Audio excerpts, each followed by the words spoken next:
마나가 광야에서 발견한 것, 이런 제목으로 오늘 말씀 나누도록 하겠습니다.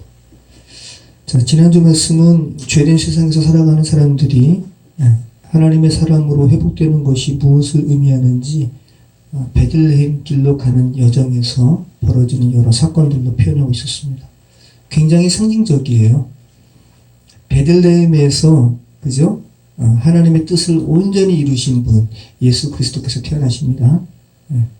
하나님의 백성은 그 예수님처럼 하나님의 뜻을 온전히 추구하는 자들로 또 온전히 이루는 자들로 회복되는 사람들이 하나님의 자녀들이에요. 그것을 베들레헴 길로 가는 여정에서 벌어지는 여러 개의 사건들로 표현하고 있는 것이 지난주 말씀이었어요. 7개의 소재들로 그 베들레헴 길로 가는 여정에서 이렇게 이루어진 사건들을 표현하고 있었거든요. 첫 번째는 야곱이 세겜 땅에서 자기 몸에 밀착되었던 이방 신상을 땅에 묻는 이야기. 그죠?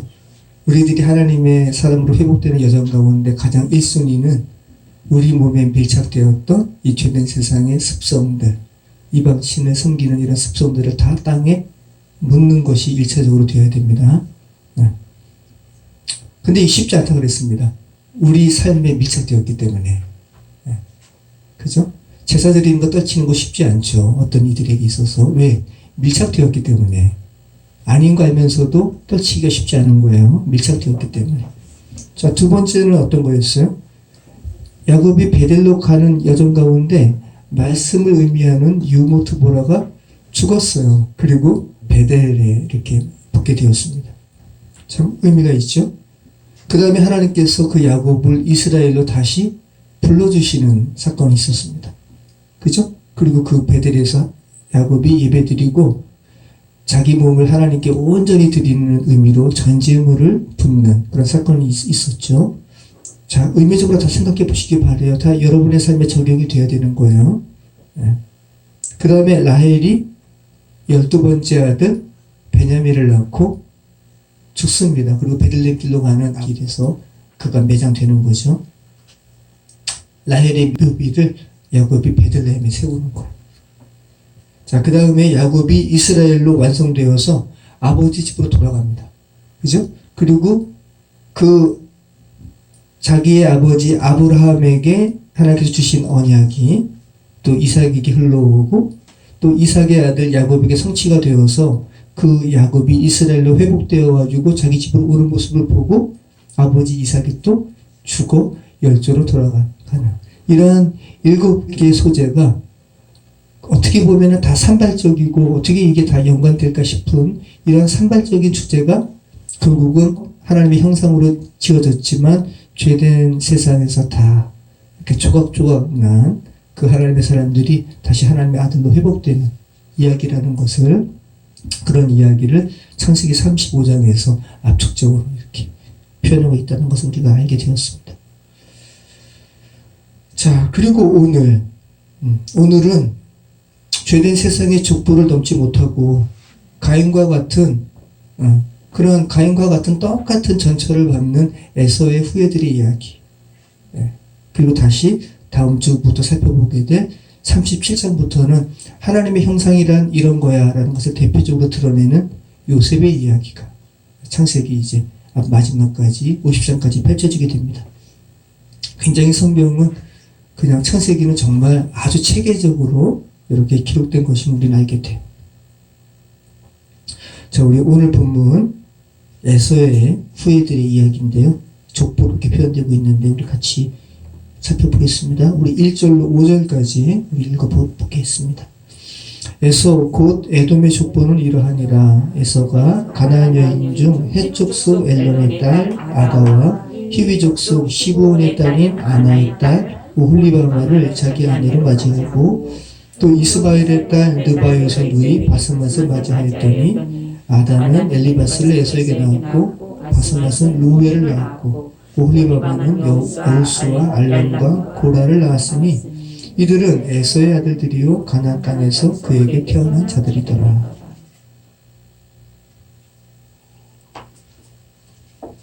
자, 1절에 에서 곧 에돔의 족보는 이러하니라. 에서 곧 에돔. 그러니까 에서가 에돔이라는 거예요. 자, 에서의 족보는 이러하니라. 이 톨레도시인데요. 후손 계보를 의미합니다. 창세기는 톨레도스의 기사예요. 하나님의 자녀의 톨레도, 또 하나님의 생명을 잊지 못하는 사람들의 그런 톨레도시, 이런 대비죠. 자, 1절부터 이것은 에서의 족보, 에서의 톨레도이라는 것을 분명히 하고 있습니다.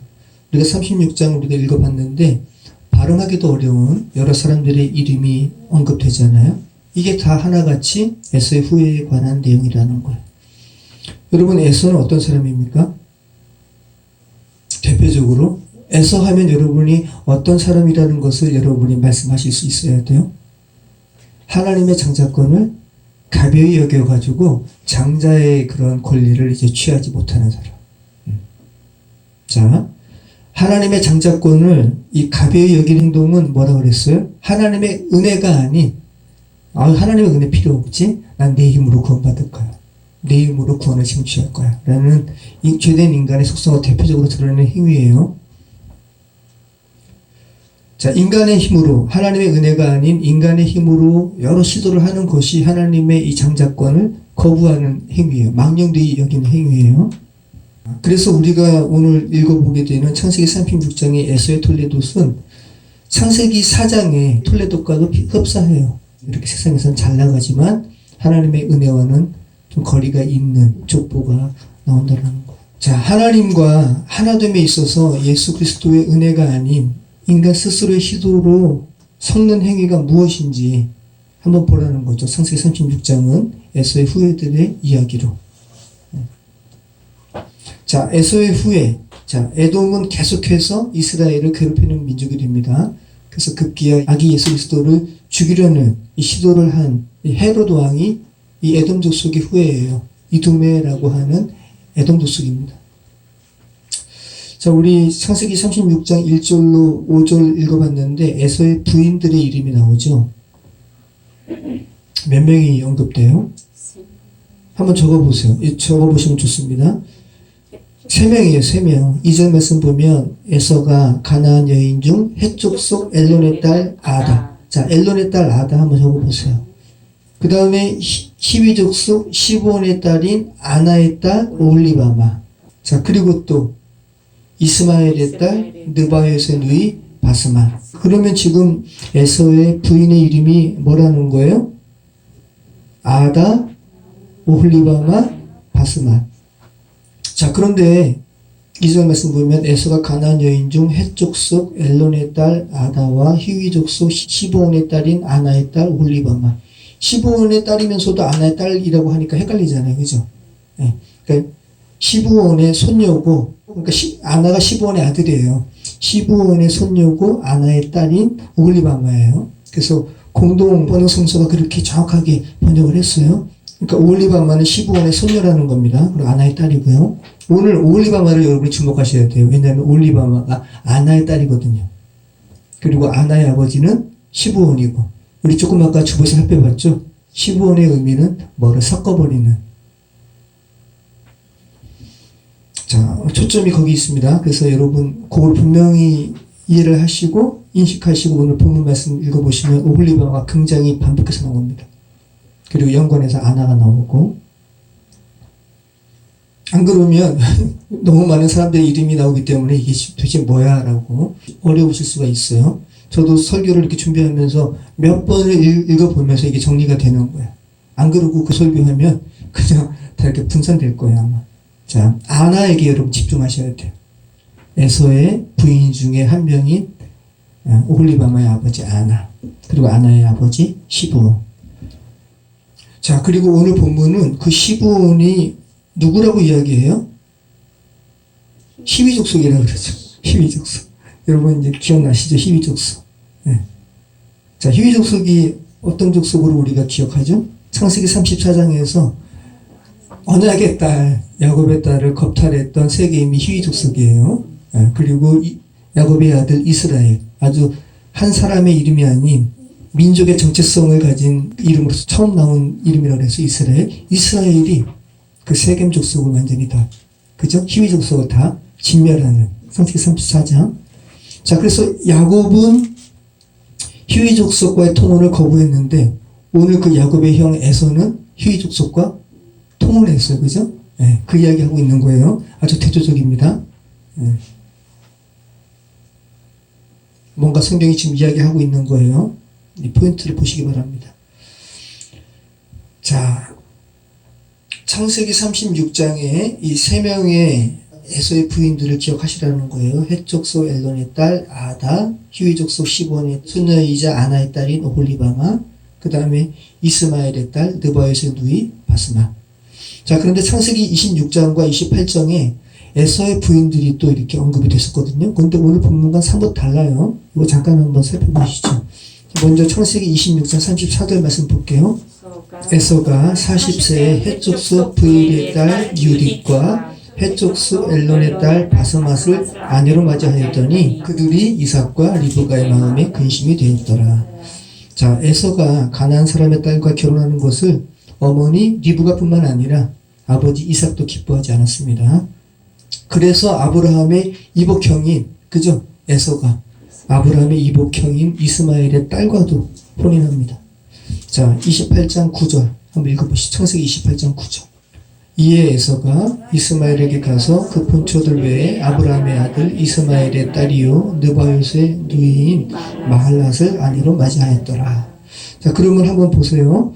우리 창세기 36장의 에서의 부인 3명은 엘론의 딸 아다, 히위 족속 시본의 딸 손녀인 오홀리바마, 그리고 이스마엘의 딸 느바요스의 누이 바스마, 이렇게 3명이었잖아요. 자, 그런데 창세기 26장과 28장에 나오는 에서의 부인 3명의 이름은 헷 족속 브일의 딸 유딕, 헷 족속 엘론의 딸 바스맛, 그 다음에 이스마엘의 딸이요 느바요스의 누이인 마할랏, 이렇게 3명이잖아요.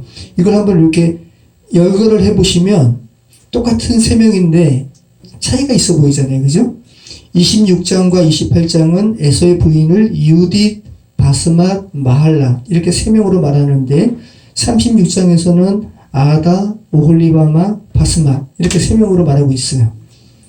자, 도대체 왜 이렇게 이름이 서로가 다른 거야? 라는 부분에 대해서 여러분은 뭘 생각하셔야 되냐 하면 사람은 같은데 이름을 달리 부르는 경우가 성경에 흔하다라는 거. 여러분이 먼저 이 사실을 인지하셔야 됩니다. 자, 멀리 갈 것도 없이 야곱의 다른 이름은 이스라엘이고 에서의 다른 이름은 에돔이고 다니엘은 벨드사살, 솔로몬의 다른 이름은 또 뭐예요? 여디디야. 네, 여디디야예요. 베드로의 다른 이름은 게바. 사울의 또 하나님께서 새롭게 바꿔주신 이름은 바울. 그죠? 자, 이렇게 한 사람인데 이름이 여러 개인 경우가 성경에 많이 등장한다는 거.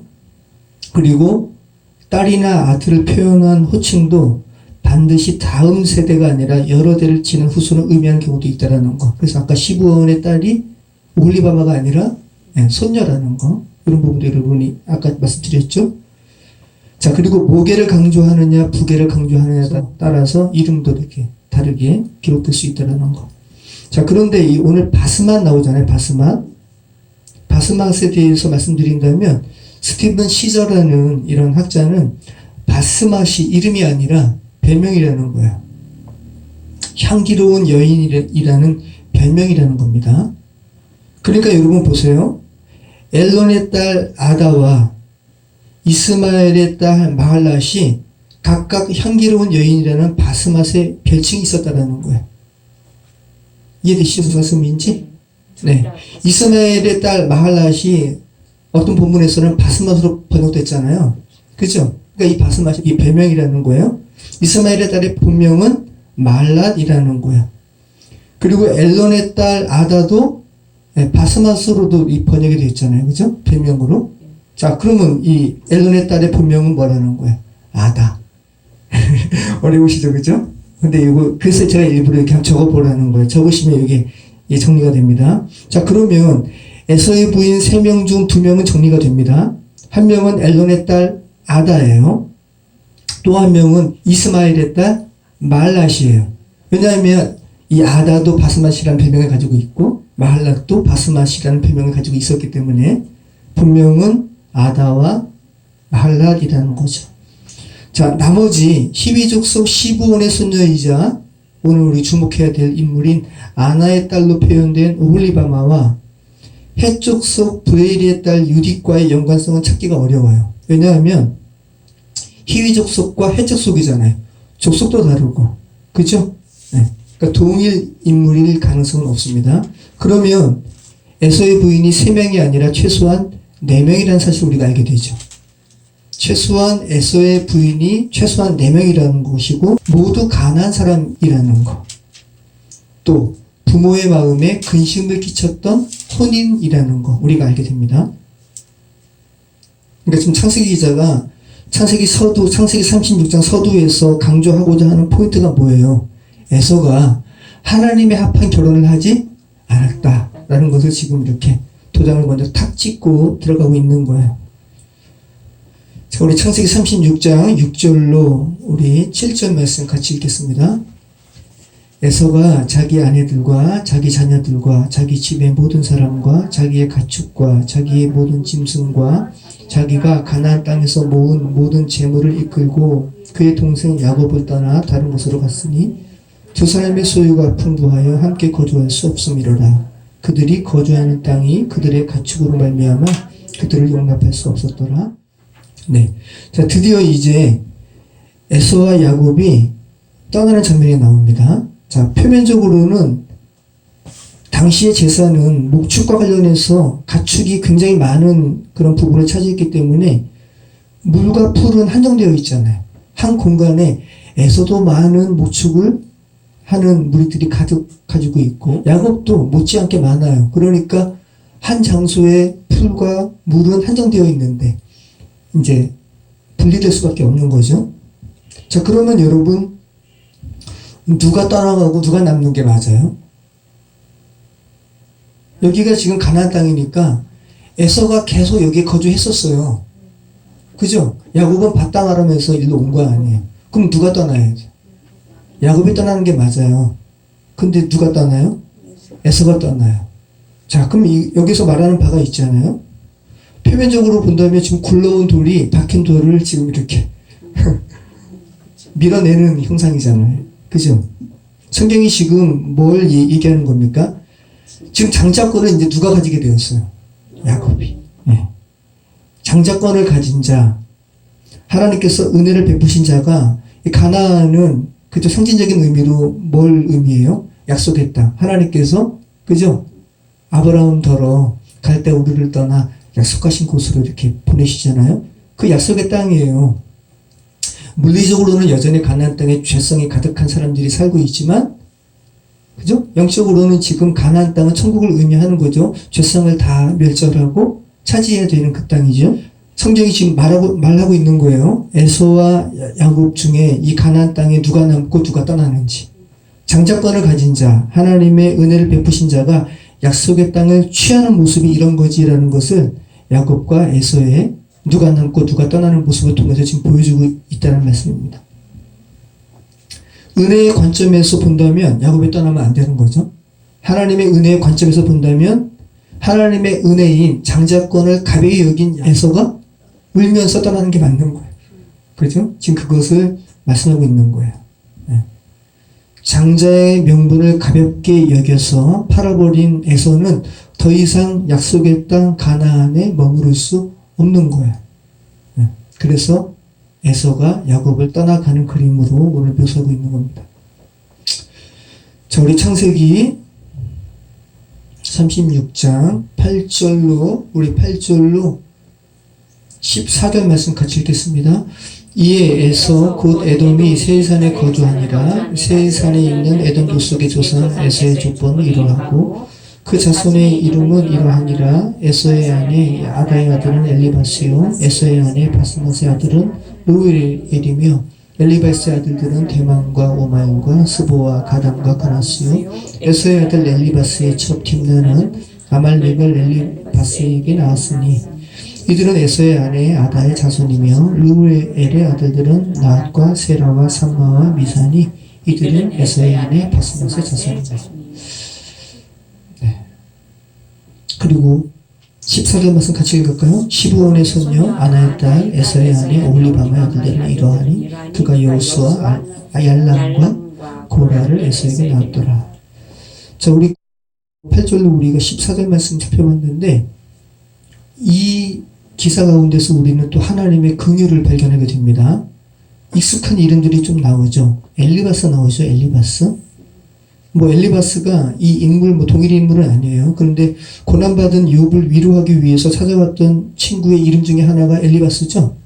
네. 이 엘리바스가 이 엘리바스는 아닙니다. 아니지만 이름의 의미는 엘리바스는 순수한 금의 하나님이라는 의미가 있어요. 그러니까 하나님을 인식하는 이름이에요. 엘리바스. 자, 또 하나님을 기억하는 이름이 있죠. 루엘. 네. 에서의 아내 바스맛의 아들은 루엘이며, 루엘이라는 이름 많이 들어보셨죠? 자, 하나님의 친구라는 뜻을 가진 거예요. 루엘. 자, 모세의 장인이 이드로예요. 근데 이드로의 다른 이름이 루엘이에요. 모세의 장인의 이름이에요. 루엘. 동일 인물은 아니지만 의미가 있다는 겁니다. 하나님의 친구. 자, 지금 요 창세기 36장에서 엘리바스, 루엘 이런 이름들이 있다라는 것은 지금 성경이 뭐를 이야기하는 거예요? 에서의 후손들 중에서도 하나님의 긍휼 가운데 하나님의 은혜를 사모하고 하나님의 은혜를 기억하는 남은 자들이 있었음을 이야기하는 거예요. 그러니까 정해진 게 아니라는 거예요. 성경이 말하는 바는 다 개인의 의지라는 거예요. 죄된 세상이 좋아서 선택하는 것도 그들의 의지고, 그 죄된 세상 가운데서 그 죄된 혈통 가운데 태어났어도 하나님의 은혜를 기억하고 하나님의 은혜를 추구하는 것은 그 개인의 의지라는 겁니다. 그 이야기를 지금 하고 있는 거죠. 그리고 또 여기에 어떤 이름, 익숙한 이름이 있습니까? 그나스. 그죠? 11절 말씀 보면 엘리바스의 아들들은 대만과 오마일과 스보와 가담과 그나스요. 자, 그나스라는 이름도 여러분 좀 이렇게 기억이 나시나요? 이방인이면서 가나안 정복 정쟁을 이스라엘과 함께 하고요. 나중에 이 산지를 내게 주소서라고 이야기한 사람이 갈렙이죠. 갈렙이 그나스 사람이에요. 그래서 이방인이지만 이 이스라엘의 영토를 분배받아요. 놀라운 사람입니다. 유다 지파에 편입이 돼요. 이 갈렙이 그나스 사람입니다. 자, 지금 성경이 말하는 바, 그죠? 성경이 출애굽할 때 이스라엘 백성만 출애굽하는 것이 아니라 외국인도 함께하고, 그죠? 야곱이 세겜 족속을 떠나서 베델로 올라갈 때 야곱과 함께한 모든 사람이 같이 가고, 그죠? 성경이 말하는 바예요. 오늘 우리 본문을 통해서 하나님께서 에돔에게서도 은혜를 남겨두었음을 우리는 알게 되는 거예요. 이런 사실을 뒷받침하는 구절이 있습니다. 아모스서 9장 10절로 12절. 내 백성 중에서 말하기를 화가 우리에게 미치지 아니하며 이르지 아니하리라 하는 모든 죄인은 칼에 죽으리라. 그날에 내가 다윗의 무너진 장막을 일으키고 그것들의 틈을 막으며 그 허물어진 것을 일으켜서 옛적과 같이 세우고 그들이 에돔의 남은 자와 내 이름으로 일컫는 만국을 기업으로 얻게 하리라. 이 일을 행하시는 여호와의 말씀입니다. 자, 이 구절은 이스라엘의 그릇된 선민 의식에 대한 비판적인 구절이에요. 그죠? 내 백성 중에 말하기를, 이스라엘 백성이죠? 화가 우리에게 미치지 않을 거야. 저희가 죄를 저질러도. 그렇지 않다라는 거죠. 오히려 너희는 화를 입게 될 거야. 그리고 에돔의 남은 자들, 이들은 또 구원받게 될 거야. 라고 지금 말씀하고 있습니다. 하나님의 은혜를 저버린 이스라엘 백성은 이방인과 다를 바 없지. 오히려 하나님의 장자권을 이렇게 멸시해가지고 에돔 족속이 된 그들의 후예 중에서 남은 자들은 또 구원받게 될 거야. 라는 것을 지금 이야기하고 있는 거예요. 자, 창세기 36장 15절로 우리 23절 말씀 같이 읽겠습니다. 에서 자손 중 족장은 이러하니라. 에서의 장자 엘리바스의 자손으로는 대만 족장, 오말 족장, 스보 족장, 크나스 족장과 고라 족장, 가담 족장, 아말렉 족장이니 이들은 에돔 땅에 있는 엘리바스의 족장들이요. 이들은 아다의 자손이며 에서의 아들 루엘의 자손으로는 나 족장, 세라 족장, 삼마 족장, 미사 족장이니 이들은 에돔 땅에 있는 르우엘의 족장들이요. 이들은 에서의 아내 바스맛의 자손이며 에서의 아내인 오홀리바마의 아들들은 여우스 족장, 얄람 족장, 고라 족장이니 이들은 아나의 딸이요 에서의 아내인 오홀리바마로 말미암아 나온 족장들이라. 에서 곧 에돔의 자손으로서 족장이 된 자들이 이러하였더라. 그 땅의 주민 호리 족속 세일의 자손은 로단과 소바엘과 시브온과 아나와 디손과 에셀과 디살이니 이들은 에돔 땅에 있는 세일의 자손 중 호리 족속의 족장들이요. 로단의 자녀는 호리와 헤맘과 로단의 누이 딥나요. 소발의 자녀는 아란과 마나핫과 에발과 스보와 오나미야. 자, 15절부터 족장의 이름이 이렇게 나열되다가 20절 말씀 보면 갑자기 에서의 후예의 족보가 아니라 다른 족보가 갑자기 훅 들어오죠. 호리 족속, 그죠? 호리 족속. 네, 호리 족속 세일 자손. 그래서 호리 족속이라는 에서의 이 후예가 아니라 이제 또 가나안에 또 호리 족속이 갑자기 에서의 족보가 훅 들어오는 거예요. 통혼된 것을 계속해서 강조하고 있어요. 네. 그 땅의 원주민 호리 족속이 갑자기 이렇게 훅 들어오는 이유는 뭘까요? 에서의 후예가 가나안 여인을 신부로 맞이한 것에 덧붙여서 세일산의 원주민 호리 족속과도 지금 통혼했으면 지금 고발하는 거죠. 이 호리 족속이 또 히위 족속의 분파라 그래요. 네. 또 때로는 동일하게 여겨진다고도 합니다.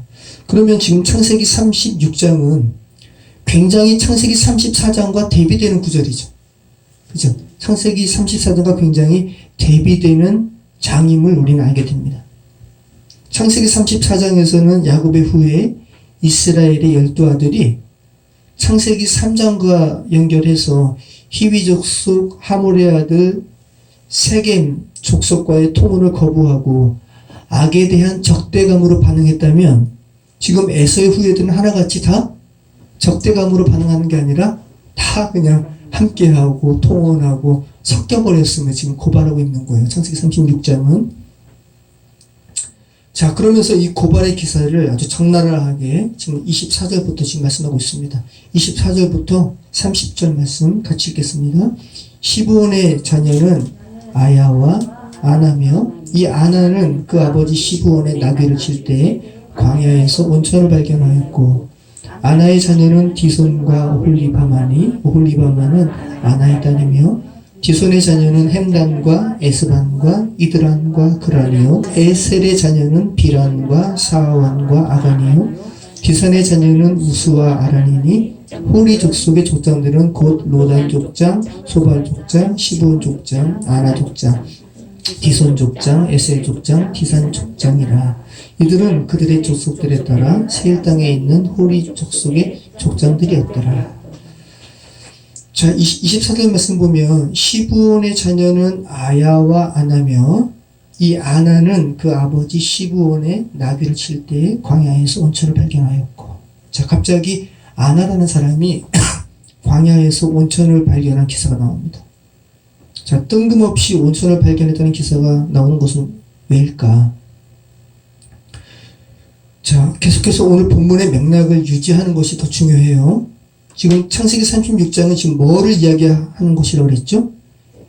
에서가 야곱과는 달리 가나안 여인들과 지금 피를 이렇게 섞고 있으면 지금 고발하는 본문이라는 것을 여러분 기억하시기 바랍니다. 그리고 20절부터는 그 에서가 통혼한 히위 족속, 호리 족속의 자손들이 지금 연결되고 있는 거야. 시브온과 아야, 또 아나가 히위 족속이라는 것을 여러분 기억하시기 바래요. 처음부터 지금 그것을 고발하고 있었죠. 자, 우리가 주보에서 지금 살펴봤습니다. 시브온의 의미는 뭐라고 그랬어요? 섞임, 얼룩얼룩하다. 얼룩색이라는 의미가 시브온이에요. 시브온. 염색에게 담근다라는 체바와 어원이 같아요. 네. 염색에게 담그면 그 처음은 염색액이 많이 이렇게 염색이 되면 짙고 흐리고 얼룩얼룩한 거예요. 자, 그래서 염색액에 담근다는 것 자체가 피를 섞는 것을 아주 상징적으로 보여주는 그런 상징이죠. 그죠? 자, 그리고 시브온의 자녀의 이름이 아야와 아나라고 지금 이야기하죠. 아야는 화로다. 감탄사야.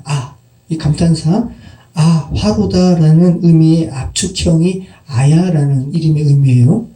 이름을 어떻게 이렇게 줬을까요? 그죠? 아야. 아파서 아야가 아니라 화로다. 그리고 아나는 증언하다, 대답하다라는 의미가 있어요. 이게 아나예요. 자, 피를 섞는, 이 통언하는 것을 고발하는 이름인 시부온의 아들의 이름이 두 명의 이름이 열거되고 있는데, 하나는 화로다. 또 하나는 그 통언하고 피를 섞어버리는 것을 증언하고 말하는 아나라는 이름의 의미가 있다는 거예요. 그리고 이 아나가 광야에서 온천을 발견했다고 지금 이렇게 번역하고 있습니다. 자, 어떤 의미일까? 그리고 아나가 광야에서 나귀를 치다가, 그죠? 나귀를 치다가 온천을 발견한 거예요. 자, 아나가 나귀를 치다가 발견한 게 뭐라고요? 온천이라고요. 자, 왜 하필 온천일까? 자, 온천이라고 개역개정이 번역한 이 히브리어 단어가 뭐냐면 옘이라는 거거든요. 옘은 어떤 나를 의미하는 히브리어 단어가 용이에요. 용. 네, 용이 어원이에요. 그래서 이 옘이라는 단어의 의미는 따뜻한 시간, 따뜻한 날. 자, 우리가 살아가는 날도 여러 시간들이 이렇게 섞인 시간들이죠. 그죠? 네. 자, 보세요. 자, 그런 시간 가운데 진리를 찾는 것이 우리의 인생이에요. 네. 자, 그렇다면 욥에서 비롯된 예물, 문맥 속에서 어떻게 해석해야 하는지 약간의 실마리를 찾을 수가 있는 거죠. 옘에 무엇이 섞여버린 의미를 우리가 찾을 수 있어야 된다는 거예요. 옘에 그런 의미가 있어요. 세 가지 의미를 제가 말씀드릴게요. 하나는 따뜻한 봄이라는 의미가 있어요. 또 하나는 온천이라는 의미가 있어요. 그래서 오늘 번역이 온천으로 번역을 했어요. 자, 따뜻한 봄과 따뜻한 물인 온천은 서로 연관성이 있죠? 근데 또 하나의 의미가 있는데 노새라는 의미가 있어요. 노새. 젊어서 노새가 아니라 자, 학자들도 그래서 좀 이따 제가 말씀드릴게요. 학자들도 이 옘이란 단어가 왜 따뜻한 온천 또 노새라는 이 번역 상반된 게 아니죠. 왜 이렇게 별로 연관성이 없는 것처럼 보이는 것들로 번역이 됐을까? 학자들도 모른다는 거예요. 아무튼 어찌된 이유인지 이 옘을 영어 성경이나 한글 성경이 모두 온천으로 번역을 했어요. 그런데 하나의 성경, 킹 제임스 버전만 노새라고 번역을 했어요. 한글 흥정역이라고 그래요. 권위역이라고 그러는데 킹 제임스 버전을 한글로 번역한 이 성경은 이렇게 번역했어요. 시브온의 자손은 이러하니 곧 아야와 아나이니라. 이 아나는 자기 아버지 시브온의 나귀를 먹일 때에 광야에서 노새들을 발견한 자더라. 자, 성경이 어떤 의미 없이 어떤 내용을 이렇게 넣지는 않았을 거예요. 지금 여러분 계속 창세기 36장에 지금 이렇게 전반적인 큰 줄거리를 붙들고 이렇게 오셔야 되는 거예요. 지금 창세기 36장이 지금 뭘 얘기하는 거예요? 에서의 후예가 히위 족속, 호리 족속이라는 세일의 원주민과 통혼한 이야기를 지금 고발하는 거예요. 서로 피를 섞어버리는 족보의 이야기를 하다가 뜬금없이 그 통혼하는 그 사람들의 자손 중, 그 이름 중 시브온이라는 얼룩진 그 통혼을 고발하는 이름을 가진 시브온이라는 사람의 아들 아나는 또 무엇을 증언한다, 무엇을 이야기한다라는 의미를 가지고 있다고 했잖아요. 이 아나라는 사람이 광야에서 나귀를 치다가 뭐를 발견한 이야기를 하고 있잖아요. 근데 발견한 그 무엇이 온천이라는 의미도 있고 노새라는 의미도 있는데 그냥 많은 성경은 온천이라고 번역을 했지만 킹 제임스 버전은 노새라고 번역을 했다고요. 그리고 킹 제임스 버전의 번역이 저는 구속사적으로 더 맞는 것 같아요. 왜냐하면 실마리는 나귀에 있어요. 노새는 암말과 숫 당나귀의 교배로 태어난 것이 노새예요. 그러니까 암말과 숫 당나귀의 피를 섞어버린 결과물이 노새라고요. 예. 그러니까 이러한 흐름을 쭉 오다 보면 이거를 온천으로 번역하는 것보다는 예, 노새를 발견하였더라. 나귀와 관련해서 노새가 또 이렇게 태어난 것을 지금 성경이 고발하는 것으로 보는 것이 오늘 본문의 일관적인 그 주제와도 더 이렇게 맞는 거죠. 부합하는 거죠. 뜬금없이 왜 따뜻한 물을 발견했다는 것이 왜 나와요? 자, 이 노새를 발견한 사람이 누구라고요? 네, 아나. 네. 아나라는 것을 기억하시면서 오늘 본문 2절에 자, 에서의 부인에 대해서 기록한 부분을 다시 한번 보시죠. 창세기 36장 2절. 처음부터 이 이야기를 쾅 도장을 찍듯이 하고 있었다고요. 에서가 가나안 여인 중 헷족속 엘론의 딸 아라와 히위 족속 시브온의 딸인 아나의 딸 오홀리바마를 자기 아내로 맞이하라. 처음부터 이렇게 에서가 지금 피를 섞어버리는 행위를 했어라고 지금 이렇게 굉장히 강조하고 있었다는 거 여러분 기억하시기 바라요. 자, 지금 계속해서 그러면 아나가 광야에서 나귀를 치다가 노새를 발견한 이야기 연이어서 나눠볼게요. 자, 노새는 암말과 숫 당나귀에서 나오는 잡종이라고 그랬어요. 자, 그러면 그 거꾸로 하면은 뭐가 될까요? 숫말과 암 당나귀에서도 교배할 수 있겠죠. 여기에서 나오는 것은 버새라고 그래요. 노새, 버새. 근데 버새가 노새보다 힘이 약하대요. 네. 그러니까 일부러 그러면 사람들이 노새를 이렇게 낳도록 하겠죠. 왜냐하면 가축을 부려야 되니까. 자, 그러면 숫호랑이와 암사자 사이에서 나오는 건 뭐라 그래요? 타이온. 그러면 숫사자와 암호랑에서 나오는 것은 라이거. 이게 자연적인 상태에서는 이런 교배가 이루어지지 않는다 그래요. 사람들이 인위적으로 해야 되는 거예요. 그러니까 사람들이 악하죠. 이렇게 피를 섞는 거예요. 그런데 노새, 버새, 타이온, 라이거 생식의 능력이 없어요. 인간의 인위적인 결과물로만 그 당대에만 나올 뿐이지 걔네 후대는 나올 수가 없어요. 그러니까 지금 제가 드리는 말씀이 뭐예요? 아나가 에서의 족보를 이렇게 고발하면서 피를 섞는 행위가 옳은 것이 아님을 아나의 행위를 통해서 지금 고발하는 거죠, 성경이. 그러니까 지금 개역 개정이 온천이라고 번역한 것은 정말 이 구속사적인 흐름의 이 의미를 굉장히 이렇게 퇴색시키는 거예요. 광야에서 아나가 온천 발견해가지고 부자 됐다는 이야기 하는 거 아니잖아요. 여기 노원구의 서울온천, 그죠? 그렇게 발견해가지고 부자 된 이야기 하는 게 아니라 피를 섞는 이야기를 지금 고발하는 거니까.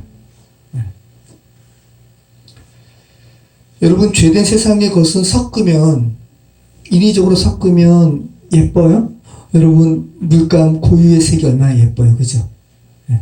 근데 물감 색이, 각각의 색이 예쁘다 해가지고 섞어버리면, 12가지 색 너무 예뻐. 다 섞어버리면 어떻게 될까요? 검정색 나와요. 그런데 색이 있는 빛을 섞으면 어떻게 될까요? 더 밝아져요. 빛은 섞으면 섞을수록 밝아져요. 근데 물리적인 이 색들은 섞으면 어두워져요. 자, 우리 창세기 36장 31절로 우리 이제 43절, 자, 이제 마지막까지 같이 읽도록 하겠습니다. 이스라엘 자손을 다스리는 왕이 있기 전에 에돔 땅을 다스리던 왕들은 이러하니라. 부울의 아들 벨라가 에돔의 왕이 되었으니 그 도성의 이름은 딘하바며 벨라가 죽고 보스라 사람 세라의 아들 요밥이 그를 대신하여 왕이 되었고 요밥이 죽고 대만 족속의 땅의 후삼이 그를 대신하여 왕이 되었고 후삼이 죽고 부다스의 아들 곧 모압들에서 미디안 족속을 지은 하닷이 그를 대신하여 왕이 되었으니 그 도성 이름은 아윗이며 하닷이 죽고 마스레가의 삼나가 그를 대신하여 왕이 되었고 삼나가 죽고 이브라데 강변 르호봇의 사울이 그를 대신하여 왕이 되었고 사울이 죽고 악볼의 아들 바알 하난이 그를 대신하여 왕이 되었고 악볼의 아들 바알 하난이 죽고 하닷이 그를 대신하여 왕이 되었으니 그 도성 이름은 비우며 그의 아내 이름은 무헤다벨이니 마드레의 딸이요 메사압의 손녀더라. 에서에게서 나온 족장들의 이름은 그 청족과 거처와 이름을 따라 나누면 이러하니 딥나 족장, 아라 족장, 야뎁 족장, 올리바마 족장, 엘라 족장, 비논 족장, 그나스 족장, 대만 족장, 밉살 족장, 막딜 족장, 이람 족장이라. 이들은 그 구역과 거처를 따른 에돔 족장들이며 에돔 족속의 조상은 에서더라. 자, 우리가 31절에 이 에서의 족보를 보면 엄청나요. 엄청나다는 것이 뭐냐면 에서의 후예들이 단순한 족장을 넘어서 이제 왕의 기록이 나오는 거예요. 31절 말씀 보면 이스라엘 자손을 다스리는 왕이 있기 전에 이미 에돔 땅을 다스리는 왕이 있었다고 지금 이렇게 말하고 있죠. 자, 아직 이스라엘이 족장 시대를 벗어나지 못할 때 에서의 후예들은 왕이라는 제도를 이렇게 가질 정도로 보다 발전된 국가 형태를 지니고 있었다는 거. 한마디로 잘 나갔다라는 이야기를 하고 있는 거예요. 하나님의 뜻을 반하는 통언을 하고 있음에도 불구하고 표면적으로는 흥왕해요. 잘 나가요. 근데 성경이 계속 이야기하잖아요. 왜 이렇게 죄된 사람이 잘 됩니까? 그 시편 기자도 이렇게 하소연하는 거예요. 자, 그런데 성경은 왕을 세울 정도로 흥왕하는 에돔의 흥왕이 부러워할 만한 그런 진정한 복을 받은 것이 아니라는 것을 오늘 우리가 읽은 본문 속에 담고 있어요.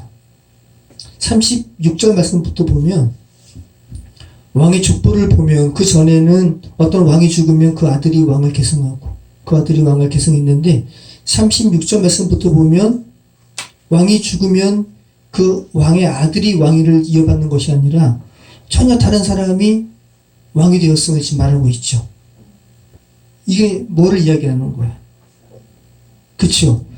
직계 자손이 왕위를 이어받는 것이 아니라 제3자가 왕의 자리를 빼앗고 또 그 사람도 자기 아들에게 물려주는 것이 아니라 또 다른 사람이 왕의 자리를 찬탈하는 이런 기사가 반복되고 있다는 것은 그들의 왕정 체계가 불안정했다는 것을 이야기하는 거죠. 자, 우리나라 고대 신라도 나중에 김씨 왕조가 이렇게 왕정을 이렇게 견고하게 했기 때문에 김씨에게서 왕위가 계속 후예로 전달되어진 거지, 초기에는 3명의 성씨가 왕을 번갈아가면서 했어요. 그죠? 누구예요? 김수로, 박혁거세, 그 다음에 석탈해. 그죠? 김씨, 박씨, 석씨가 번갈아가면서 왕을 이렇게 세웠죠? 왕을 이렇게 했죠? 나중에 김씨가 한 거예요. 자, 지금 오늘 창세기 36장 후반부가 지금 에돔의 이 족보가 뭐를 이야기하는 거예요? 인간이 세운 왕국은 불안정하다, 영원하지 않다는 것을 지금 이야기하는 거예요. 자, 죄된 세상의 이야기로 한다면 하나님의 뜻을 반하는 죄된 세상의 사람들의 행위가 완전하지 않다, 불안정하다, 거기에서 안정을 기대하면 안 된다라는 것을 지금 이야기하고 있는 거죠. 하나님께서만 왕이 되신 나라, 그 나라만이 영원한 나라라는 것을 성경이 지금 말하고 있는 거예요.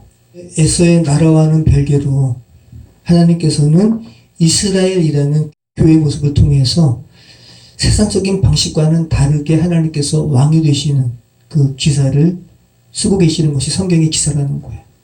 여러분은 지금 누구를 왕으로 섬기세요? 하나님. 그 전에는요, 여러분 스스로가 왕이었죠. 자, 43절 말씀 보면 막디엘 족장, 이람 족장이라 이들은 그 구역과 거처를 따른 에돔 족장들이며 에돔 족속의 조상은 에서더라. 자, 시작은 뭐였죠? 에서 곧 에돔의 족속은 이러하니라. 그러니까 지금 하나님의 은혜를 떠나서 그 스스로의 아내를 추구하고 피를 섞어버린 에서의 후예들의 이 결과가 이런 거야 라는 것을, 그들의 시작은 에서고, 그죠? 그들의 그 족보의 마지막을 열거하면서 에서였더라 라고 이야기하면서 하나님의 뜻과는 상반된 죄된 세상과 이렇게 섞어버린 행위를 지금 고발하고 있음을 우리가 알게 되는 거예요. 샌드위치처럼. 그죠? 에서라는 껍데기 사이에 이러한 결과물들을 이렇게 기록하고 있는 거예요. 내가 하나님의 은혜를 떠난 에서의 후예들이 이야기를 해줄게 라고 하면서 그들은 겉으로 보기에는 흥황하고 잘 되는 것처럼 보였지만 그들의 삶은 시작부터 잘못됐어. 그리고 정말 잘못된 거지라고 서두와 마지막에서 이렇게 강조하고 있다는 말씀이에요. 자, 여러분, 야곱이나 에서나 여러분이나 모두 하나님의 형상으로 지음받은 사람들이에요. 자, 창세기 35장 말미에는 이 오늘 우리가 읽은 에서의 족보와는 상반되게 창세기 35장 말미에 야곱의 족보는 12아들의 이름을 열거하는 것으로 끝났어요. 근데 오늘 에서의 족보는 몇 절이나 돼요? 43절 그리고 36장 전체예요.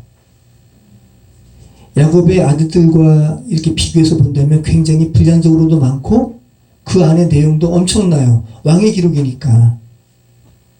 그런데 우리가 창세기 35장에 나오는 12아들의 이름을 살펴봤죠. 다 하나같이 하나님의 아들로 회복되는 그런 가운데 인간이 겪는 고뇌들, 아픔들, 또 회복된 기쁨을 고백하는 것으로 그 아들, 12아들들의 이름이 기록된 것을 여러분 기억하시기 바라요. 반면 오늘 에서의 후예들의 기록은 엄청나고 표면적으로도 많고 세상적으로도 잘 나가는 기록들이지만 성경이 말하는 바는 이들의 삶은 아니지라고 하나님의 평가가 이렇게 이루어지고 있다는 것 여러분 기억하시기 바랍니다. 자, 오늘 그죠? 일일이 열거할 수 없을 정도로 많은 족장의 기록, 왕의 기록에서 남는 것이 뭐예요? 여러분 오늘 같이 읽어봤는데 기억에 남는 이야기가 있다면 뭐예요? 아나가 광야에서 나귀를 치다가 자신들의 이 행위가 하나님과 하나님의 뜻을 온전히 추구하는 것이 아니라 죄된 세상과의 이 죄성을 섞어버리는 것을 고발하는 도세를 발견한 이야기. 이거 말고는 오늘 에서의 기록에서 남는 게 없어요. 에서의 후의 삶에 족보에 남을 만한 기록이 그것밖에 없다는 것이고 이런 기록은 하나님께서 경고하시는 것이죠. 자, 성경 기자가 저와 여러분의 삶에서 기록할 때 어떤 것을 기록하는 삶이기를 여러분 원하세요? 저와 여러분의 삶을 이 성경 기자가 이렇게 조명할 거 아니에요. 만약에 성경 기자가 저와 여러분의 삶을 이렇게 쓴다면 이들의 삶에서 무엇을 발견했다고 기록하기를 여러분 원하십니까? 이들도 에서의 후예처럼 무엇을 발견했어요. 그죠? 이게 아니라 이들의 삶은 정말 하나님의 순전한 것을 이 세상 것과 섞는 것, 이 섞음으로 말미암은 결과물에서 불을 찾고 여러 가지 죄산 세상 것들을 탐닉한 삶이 아니라 정말 세상에서 순전한 것을 추구했구나 라는 것을 성경 기자가 발견하고 기록하기를 여러분도 원하셔야 되는 것이고 정말 그러한 기록으로 성경 기자가 쓰시는 저와 여러분의 삶이 되기를 축원합니다. 기도하겠습니다.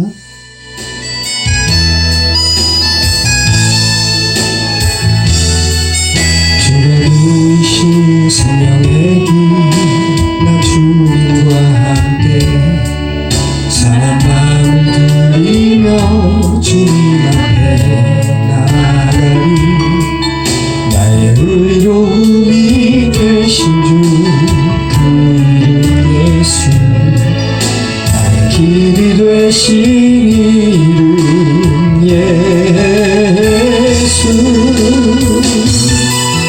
나의 길 오직 그가 하시나니 나를 단련하신 후에 내가 정금같이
그렇습니다. 하나님 아버지, 주가 보이신 생명의 길을 이 암과 같은 우리 인생 가운데 저희가 발견하기를 원하고, 그 주가 보이신 생명의 길, 그 빛이신 길을 향해 우리가 온전히